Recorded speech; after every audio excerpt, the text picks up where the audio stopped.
Hi there, my name is Jessica Drossin. I create textures for photographers and graphic designers, and today I'm going to talk about how I edited this photo of this little girl. It's a close-up photo, which can sometimes be a little tricky to add textures to because you don't want to have a lot of texture over the skin tones generally. Sometimes there's an effect or a vintage look that you want where you would leave it over the top of the skin tones, but that's not my vision for this particular photograph today. So, what my vision is to really play up her coloring, her golden hair, these beautiful hazel green eyes, and the backlight effects. So, in this instance, I'm going to grab this texture, called it Twinkle. Some folks in my Facebook fan club helped me out with the name there. I think it's going to work pretty great with this image because you can see that its highlights and shadows are sort of working very nicely with the highlights and shadows here. That's going to reinforce that backlight effect that I want. That kind of a natural glow here and a natural flare, and this is going to just enhance that a little bit. So I take the move tool, which appears right here. I open this window with my texture. This is a JPEG image. I grab it, I drag it over, and then I position it so that it fits edge to edge. I take my scale tool, I drag it and edge to edge, and then you can click this little arrow right there, or the little check mark, excuse me. And now I'm going to go ahead and I'm going to select my mode. In this particular instance, I think I'm going to go with either soft light or overlay. I think I'm going to go with overlay. I like how it plays up her hair color just a little bit more. So now though I have a bit of an issue because this bokeh effect that's going on here, it looks great in the background, but not so much over her skin. So instead of opting to do a mask, because that will change the skin tone color, I'll show you what that would look like if I was just going to go with a mask to get rid of it. See how it's not going to totally match? She's got much cooler tones in the original photograph, and so it's going to look a little cut and pasted out. So I'm going to get rid of this whole idea of having a mask, delete it, and instead I am going to move this back into normal mode, and with my eyedropper tool right here, I'm going to select a color that comes from the texture itself. Right there, that is a nice mid-tone shade. It's not too light, it's not too dark. I'm taking it back into overlay mode, and now selecting a paintbrush.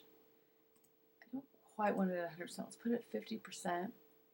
And I'm going to paint right over the top now of her skin. Here we go.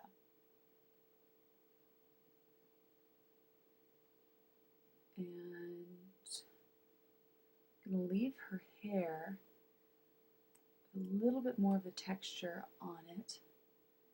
But I really am going to try and be careful about getting it off of the skin.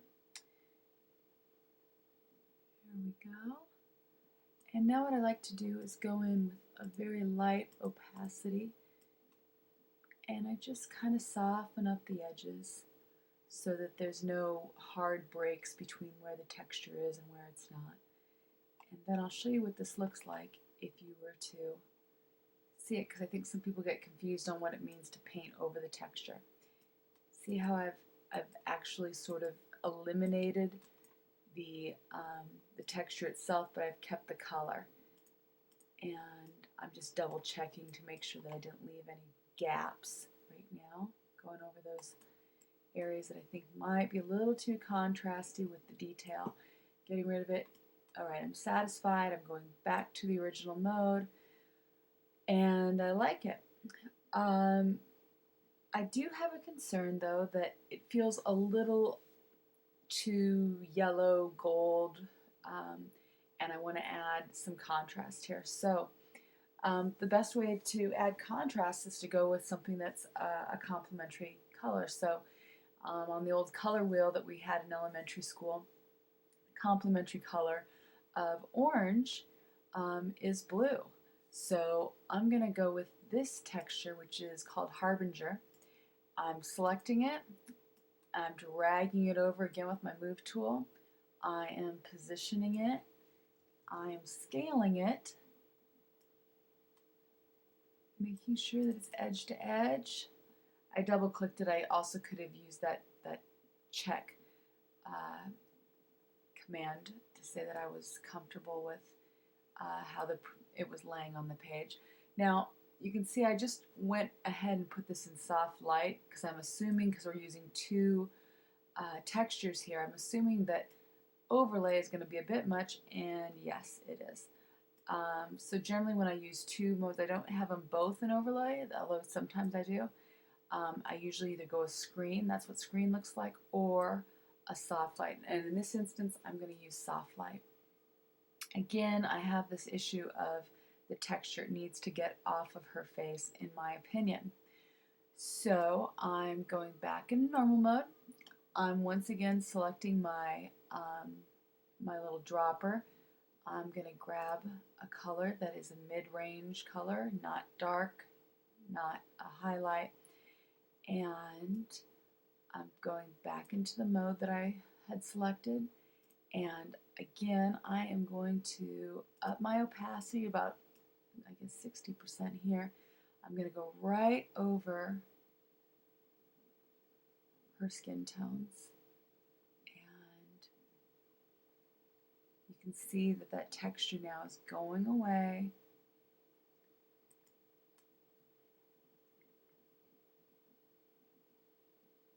I'm leaving it be over her hair.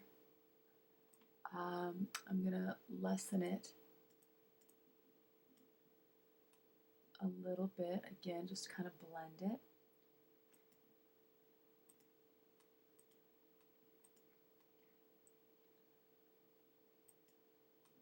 Going outside the lines here and there with just a low opacity brush, and let's see how things are looking here. Double check. Yeah, I'm doing a fairly decent job of getting it off. There we go. All right.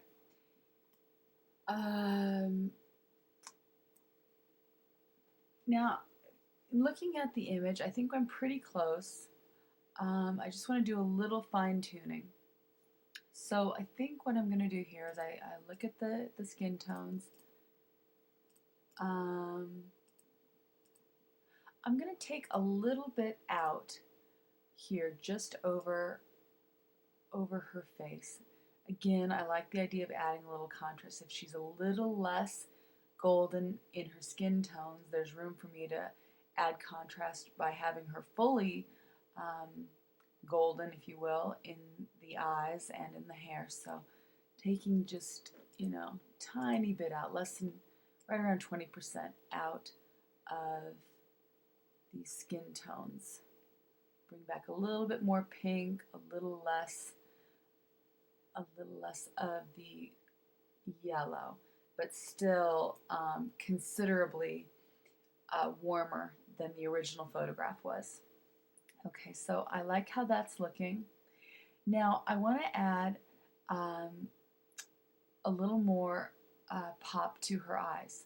So what I'm going to do is I'm going to make sure that my mask does not cover her eyes at all. So I'm going to crank this up to 100% opacity with a small brush. I'm going to just paint in her eyes with the white so that all of my texture is coming through, all of that color is coming through her eyes, so that her eyes are absolutely golden and bright, because I just think it's a little more arresting. And I think I'm pretty happy with how that's shaping up.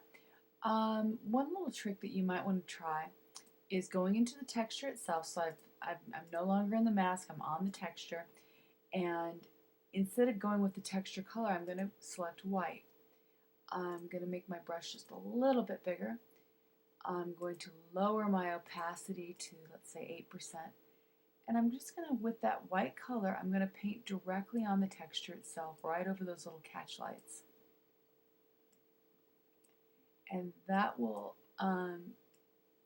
just pop them out a little bit more, because soft light and overlay add contrast. So if I'm adding white, it's going to pop white areas. There, I think that's looking pretty good. Maybe I'll do the same thing with a little bit of black, again painting directly on top of my texture. I'm going to lower the opacity, and I'm going to just do it over the darkest spots of her eyes. I'm pretty happy with how that is looking right now. At this moment, I'm going to go ahead and flatten the image.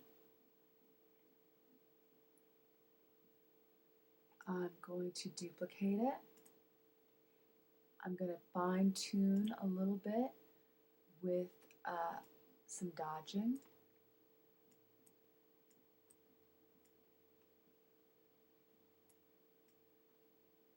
Really basic stuff here. We're not going to do any major Photoshop heroics to this image, but a little bit of dodging, a little bit of saturation,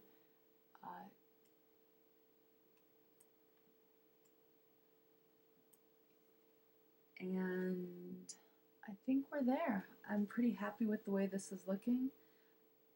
Thanks for tuning in. I hope that it made sense to you, and have fun using textures.